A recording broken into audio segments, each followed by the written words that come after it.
So, you want to learn more about tuberculosis? Well, you've probably come to the wrong place. Do I look like John Green? But as I've never let being wrong stop me before, let's go. Just kidding. I actually just did a research paper on the romanticization of tuberculosis in the 19th century, and I thought it was very interesting and kind of cool how few people knew actually about tuberculosis, especially in that time period, and how interested people were in learning more about it. So I thought it would be really fun to make a video to kind of give people who are maybe curious a little bit more knowledge. Also, this is for school, so let's go. Before we get to the 19th century, let's do a little bit of background. In 2008, it was announced that a pair of skeletal remains, believed to belong to that of a mother and a child, were found at Lit Yehem in Israel.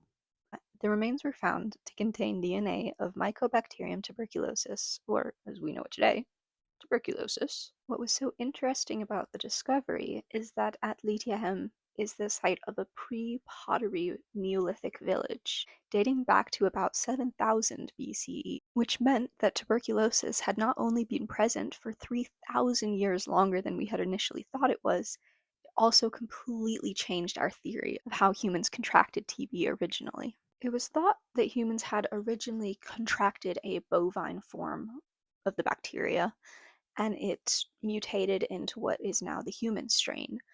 But Atlit Yehem was not a dairy drinking society, so this was not a bovine strain, but a fully human one. We also have evidence of tuberculosis from all over the world, from mummies with bone lesions to writings from ancient China, meaning that tuberculosis has been a constant, persistent, and deadly companion to humanity throughout all of history. And yes, I wrote that line, and yes, I'm very proud of it, so I put it in here and I'm quoting myself. Although tuberculosis has almost always been around, popping up with mini epidemics here and there, it wasn't until the end of the 18th century in Europe that tuberculosis reached a full epidemic status. So tuberculosis is and was present in every country, but for the sake of this video, I'm just focusing mainly on England and a little bit on America, because that's what I know. Not everything that I've read has the same numbers, but during that time, the late 18th century to mid 19th century, it's believed that tuberculosis killed as many as 1 in 4 people or as few as 1 in 8 people. So, you know, either way, everyone was dying. It was actually the cause of 25% of all deaths in Europe from the 16 to 1800s. It was the second highest killer of women behind heart disease, so, that's fun. There are some theories that this increase of infection was caused by the spread of the Industrial Revolution and people moving into more populated and now becoming overcrowded urban areas. This would make sense when you look at patterns of infection in the 20th century, with certain populations experiencing higher infection rates during periods of social upheaval and distress. Eastern European Jews, for example, who experienced relatively low mortality rates compared to other ethnicities, experienced a huge jump in infectivity when post World War I program like activities moved people into closer groupings as they tried to reinstall some order. Likewise, Denmark, while neither fighting nor occupied during World War II, experienced a huge uptick in infections when surrounded on all sides by allies and Axis powers alike due to the stress and social upheaval that they were experiencing. So, if societal upheaval and social distress causes upticks in infection rates, it makes sense that the spread of the Industrial Revolution could have played a major part in the epidemic that Europe experienced during the late 18th to mid 19th centuries. So now that we have all that background, what is tuberculosis? Well, you've heard the phrase coughing up a lung. Yeah, it's possible that that came from tuberculosis. It causes severe coughing in its patients, often bringing up thick yellow phlegm and blood. Other symptoms include pain when coughing and breathing, unexpected weight loss, night sweats, and like extreme fatigue, so much you can't even get out of bed. It's also been recorded to cause foul breath, diarrhea, and a big old lump of infection on the throat called a scrofula. And then, of course, you also had very high temperatures and lesions. So, with all this in mind, why were the Victorians so horny for TB? And when I say they were into it, I mean they were into it. So much of life started to be consumed by consumption. They were reading about it, they were writing about it, they were dressing as if they had it, they were wanting to get it. I should like, I think, to die of consumption. Because then all the women would look at me and say, see that poor Byron? See how beautiful he looks in dying? Is that so wrong? Is that what you want, really? What was the dark and bright meaning in her aspect, George? What was in her eyes? Was it the king's evil? And in other examples of freaky dudes, Edgar Allan Poe was a little too into seeing his wife coughing up blood onto her white dress while playing the piano. Weird. Women started to change how they dressed. They abandoned their browns, sapphires, and emeralds in favor of whites and creams, or they wore reds to get that fevered glow. Pale skin, rosy lips, flushed cheeks, and bright eyes became the look in makeup. Of course, to get these looks, women turned to makeups made from arsenic, lead, belladonna, and even mercury. It's perfect. Skirts got bigger and corsets got tighter, all to achieve that thin, frail look of the consumptive sublime. Now, we do not support corset slander in this house. They are not the medieval torture devices that Hollywood makes them out to be, but the Victorians really were on something, most likely opium, and they were tight lacing more than most people. So here we are, the 1800s, and Robert Koch, I think that's how you say his name, has yet to discover this little bacterium dude that's running around causing this dreaded white plague. So people are kind of just grasping at straws for any way of making sense of this whole situation. And there were several theories about how one could contract tuberculosis. It was thought that one way was too much passionate output. So, like, you're dancing the waltz, you're tubercular by morning. You dance the polka, you may as well drop dead right now. Another thought was that somebody could have a consumptive predisposition. She seems very sensitive. Yes, she is very melancholy. She'll get consumption.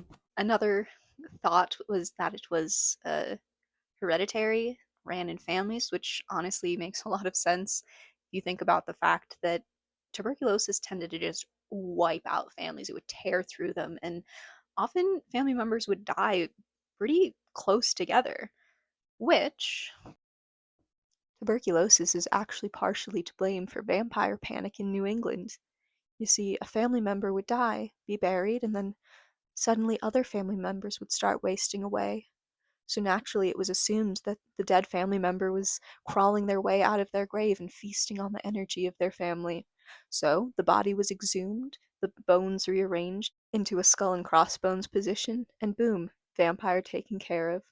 Sometimes they would take out the organs, burn them, and feed the ashes to their family members.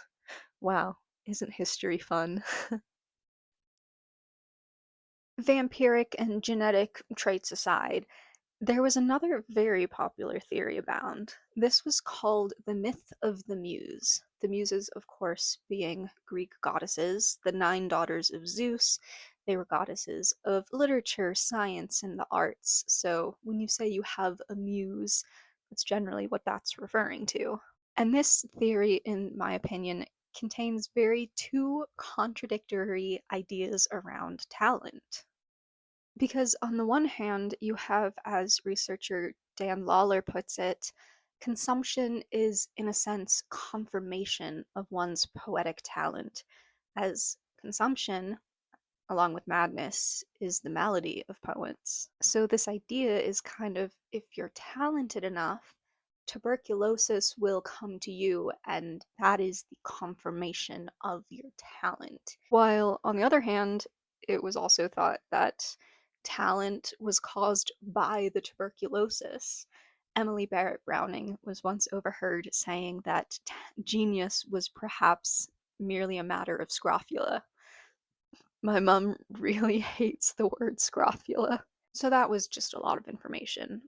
But the question still remains, why were the Victorians? And I say Victorians, even though this time period covered Edwardian and the Regency and many other groups of people, but Victorians is just the easiest way to say it, and a lot of these shenanigans really were going down during the Victorian era.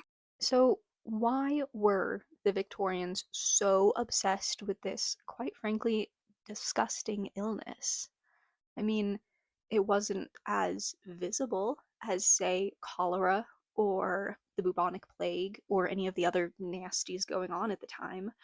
All of the symptoms that were truly gross, like lesions, would be inside, on your liver, your spine, in your brain, or in the case of one French king who shall go unnamed, your booty hole. Scrofula, that big infectious cyst in your lymph nodes, well, that was easily covered by a fashionable high collar. So even though it does have all these nasty symptoms, you can't really see them. But what you can see is a beautiful young woman wasting away. And this young woman, she is lying in bed, getting paler, getting thinner, her face flushed with fever, her eyes bright and dilated, and it's actually kind of beautiful, but not just beautiful, kind of sexual in a way. And there was this very interesting contradiction that kind of came up in literature specifically between sexuality and tuberculosis, specifically with women. There were a few men as well. A male character could have an unrequited love or an unacted upon desire, and this would burrow into him so deeply and it would manifest as consumption and consume him, this unacted upon desire. Whereas you have female characters who choose to step out of society's prescribed roles for them, and they often would step out in a sexual way, and that was punished with tuberculosis. Example from a book would be Gremini, from a book that I cannot pronounce, and it's hopefully on the screen right now because I don't speak. She acts in a way that is not proper for a woman. She steps out of societal norms by drinking and sleeping around, and she's punished not so much by the narrative of the book as by the authors of the book, the Goncourt brothers, who seemed to take great offense at a woman sleeping around and getting away with it, which I find slightly amusing, as they wrote her to do those things and then found them so abhorrent that they simply had to punish her. So there seem to be, several examples in literature of this sexual dynamic where men deprive themselves of sexuality and are punished for it, whereas women indulge themselves in sexuality and are punished for it. There is another archetype in tubercular, consumptive media, if you will, called the too good to live archetype. A prime example of this would be Helen from Jane Eyre. She is an orphan that Anne meets at Lowood School, and she is, quite frankly, perfect. She is orphaned, but before her father died, he remarried, and he never came to visit her. And even then, she forgives him. Even as she sees all the injustices around her, she doesn't ignore them, but she believes that God will truly be the judge. And she doesn't think her home is on earth, it's in heaven with her heavenly father. So when she finally succumbs to her illness, it's not a punishment, it's a release. She's found freedom, and she simply couldn't exist on this world because she's too pure, she's too perfect, she is too good to live. So, here we've seen how tuberculosis has worked its way into media, both negatively and positively, if it can really be called positive. But what effect did it have on authors and how they were viewed by the public? Edgar Allan Poe, yeah, that freaky dude. He never actually had tuberculosis, but it is theorized that he was a latent carrier. He carried it but showed no symptoms. And pretty much every woman in his life died from tuberculosis. His mother, his foster mother, his wife Virginia. Remember Blood on the White Dress Lady? Yeah, it's a lot less fun once she's dead now, isn't it? Those deaths profoundly affected Poe and his poetry. Ooh, try saying that 10 times fast. There were dead women everywhere throughout his work. He once said, "A dying woman is the object and inspiration of male poetry." William Cullen Bryant once said, "A beautiful dead girl, the most poetic of themes." Awesome. So we have Poe writing about dead consumptive women. We have Bryant talking about dead consumptive women. Now let's actually hear about a dead consumptive woman, shall we? Lucrezia Davidson was born in 1808 to a very fragile family. 7 of her 8 siblings actually died before they reached, you know, childhood. And her mother was constantly in and out of illness herself.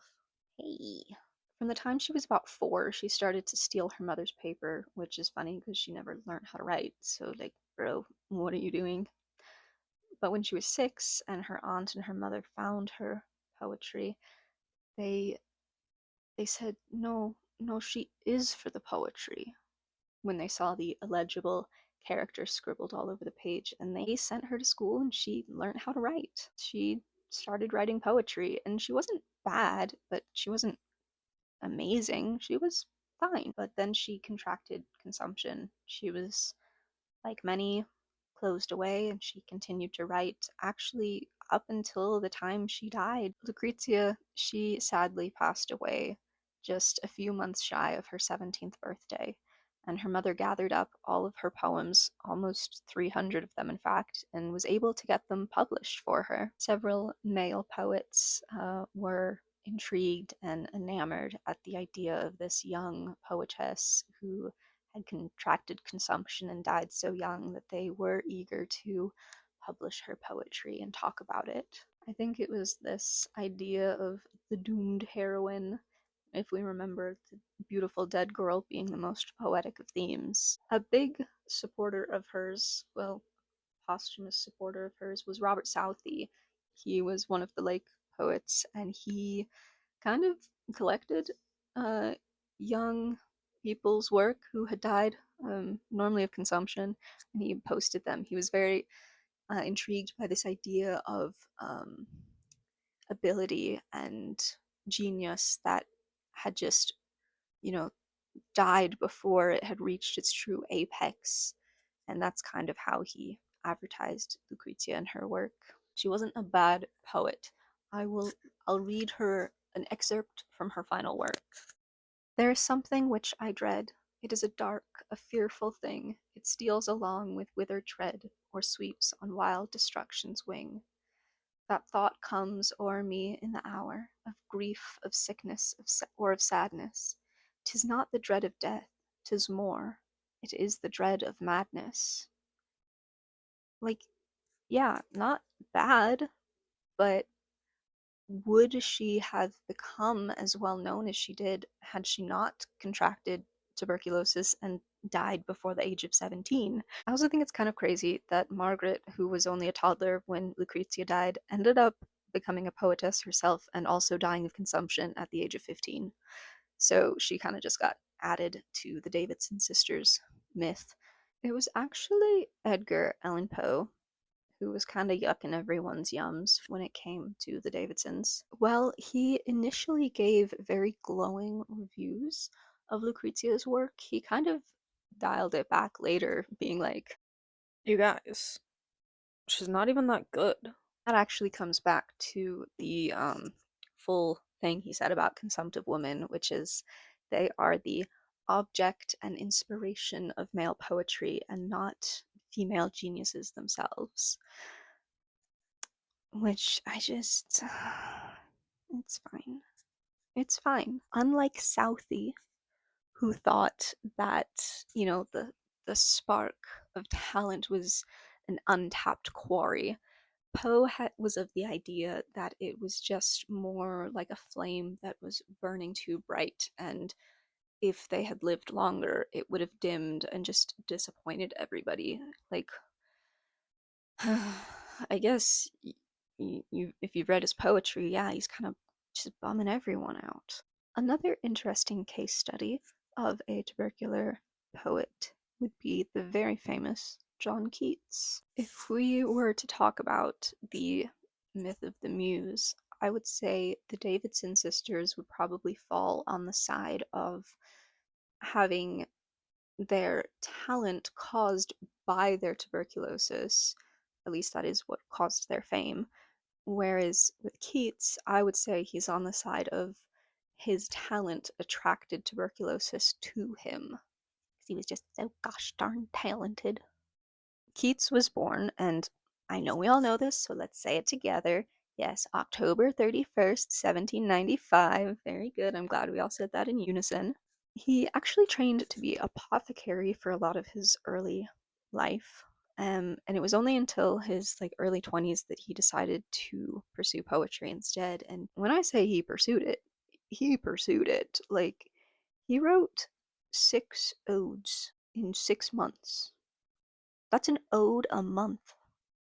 That's a lot of oding. And while he likely contracted tuberculosis between 1818 and 1819 while he was caring for his brother Tom, he didn't experience any symptoms until February of 1920, coughing up blood and famously stating, It's arterial. My death warrant has been signed. Keats later ended up dying in Rome in 1821 at the age of 25, being forever immortalized in his final moments by Joseph Serverns in Deathbed Portrait of John Keats. When I read about Keats, there was there was a lot of talk about his talent and his genius, but with Lucrezia, it was more about the beauty and tragedy of her getting consumption and dying so young. Yes, there was talk of her talent, but it was more about her death. And the fact that her sister Margaret followed in her footsteps also does make it a very mythical thing, I suppose. And that's not to say that they didn't talk about Keats' beauty. It is an interesting dynamic of how these two poets are talked about. That being said, Keats maybe is a little bit. We're not going to. For anyone gets any fancy ideas, okay, I'm not saying That all of this is women get sick and they just lie around and act beautiful, and men get sick and they still get up and get the work done. no. That's not what I'm saying. Okay, everyone got sick and everyone did nothing. Keats even wrote about how boring it was to have consumption if you're rich. If you're poor, yeah, you're still going to work. You don't have the luxury of staying home all day. In fact, when Robert Koch announced his discovery of Mycobacterium tuberculosis in 1882, the the romance behind it rapidly shattered. It was now a disease that anyone could get, even the pores, and it was spread by little dudes, by little guys. Yeah, it was no longer a beautiful way to die, especially because the pores could also die that way. A lot of rich people started to blame the spread of tuberculosis on the unhealthy and unhygienic and dirty habits of poor people. I put it in quotations because I really think everybody had kind of gross, unhealthy habits at the time, not just poor people. And society honestly kind of completely changed after that. Rich people started moving to the country to get away from the crowded, infected cities. Women's skirts got shorter so they wouldn't fling up bacteria and tuberculosis everywhere. They passed anti-spitting laws. So the romance was gone, but tuberculosis was not. It continued to kill people throughout the 20th century, and we actually still have it today. In 2004, tuberculosis killed 1.23 million people worldwide. It is the number one infectious disease killer. That was only briefly misplaced by COVID, but it's still an epidemic. And there are many reasons why, you know, tuberculosis is still around and why so few people talk about it.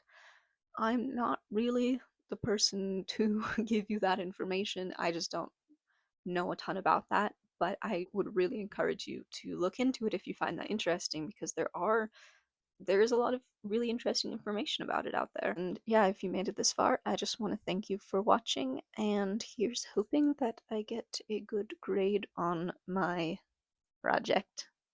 Bye bye.